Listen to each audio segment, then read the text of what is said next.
Rodney Shakespeare is the professor of economics, who joins us from London, and we also have Karel Vereycken, contributor at the Schiller Institute, who joins us from Paris. Welcome to you both. Sorry if I didn't pronounce your last name properly, Karel Vereycken, but let me first start with you. We're looking at statements made from the Treasury Secretary, Janet Yellen. Some appear to be out of her league in terms of the I guess, position that she has as the Treasury Secretary. For example, saying that Russia is challenging the order, the world order. What do you think about that statement coming from her, especially given the position that she has?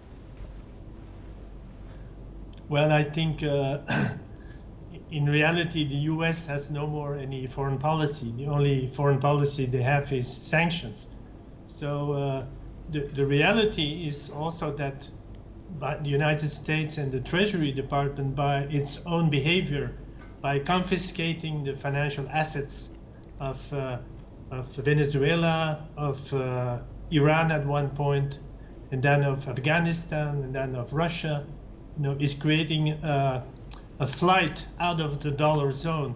So over the last months, we have seen an increasingly cooperative mood among countries in the Central Europe and in Central Asia and in East Asia, and the increasing role of other currencies as reserve currencies. India is now trading in UPs, Iran also, so yesterday there was an announcement that 5 major countries of the ASEAN, including Indonesia, Singapore, are going to trade in national currencies and not any creating a complete alternative to the dollar. So the failure of Biden to get a deal on the oil will mean everybody here in Paris, the major French press is expecting Biden will lose the next midterm election, and that it was a complete failure, the trip, because if the US cannot bring in more oil on the market, either through discussions with Saudi Arabia or opening up for a deal with Iran, there will be no new oil, and then oil will be very expensive, and the impact on the US consumer prices will be terrible and will prevent any re-election of Biden. So I think there's a lot of panic in Washington, not about Russia, but about the coming fall of Joe Biden. Mm-hmm. Well, let's see here. Rodney Shakespeare, when the Treasury Secretary says that Russia is challenging the order, based on the statements from our guests there from Paris, doesn't it actually reveal the fact the U.S. Is afraid of losing its grip because it may not have that impact that it wants from its sanctions? And again, that's the only thing left in its toolbox. And as our guest there said, in its foreign policy. Well, yes. Now, Janet Yellen's statement is astonishing. It's mind-boggling. It's gobsmacking, if you will forgive me my language. There is one country which, more than anybody else, is wrecking the international economic order. Your guest mentioned sanctions. Well, where do you start? North Korea, Venezuela, Iran, China, you name it. And that is part of their policy, which is creating a massive inflation, which is starting to bring down governments right the way around this world, and is possibly going to destroy, may even destroy the social structure of the societies in Europe. They're doing this on behalf of a policy which started 25 years ago, the eastward expansion of NATO, made worse in 2014 than 8 years of killing Russian-speaking Ukrainians. They've now got a policy on Ukraine which has completely failed. They're implementing it via sanctions, which are completely and utterly failed. And those sanctions on Russia alone are bringing economic disaster on this world. All I can say is that in a weird way, at the back of her mind, the Americans are actually waking up to what they've done and what is happening, which is they have precipitated a massive shift from a unipolar world to a multipolar world, and they are losing the argument. And for them to say that Russia is wrecking the economic organization of the world when they are doing it, frankly, what do? Do I laugh or do I cry? When you spoke about the dollar there, Karel, you, I think, may be referring to, if I'm not mistaken, to one move that the U.S. made when it came to Russia that made other countries rethink about the reserves they have in dollars and to move away from that. And that was when the U.S. imposed sanctions on the reserves that Russia had overseas, in which the dollar-denominated currencies that it held were taken from Russia. Because other countries were thinking, I'm guessing, that, hey, if the U.S. is going to do that because a country is not listening to its foreign policy, then we better get rid of our dollars.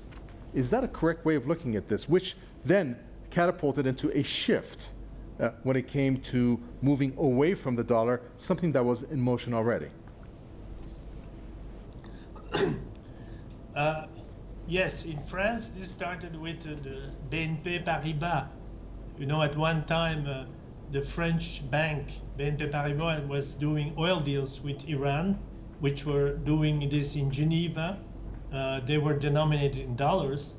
And then the French bank got a 10 billion euro fine, you know, because there was the extraterritorial law, which says that somebody in Australia in the jungle who's using the dollar to buy chewing gum, you know, he's responsible for US law because he uses the dollar. It's the notion of extraterritoriality, which is completely contrary to international law, by the way. It has nothing to do with that. It's just power. So this has gone, this of course has created conditions of non-confidence, and even in France we have major people which are just, it's a kind of national suicide, including for the US. So the idea of a new Bretton Woods, the Schiller Institute has been proposing that nations sit down, we cool down our minds, we say, well, whatever our differences, there are some common interests to have a new international security order, which should be based on mutual development. And that's maybe what Indonesia will bring up in the fall on the G20. That's what Russia and Turkey and Iran are discussing right now, even if they have major differences.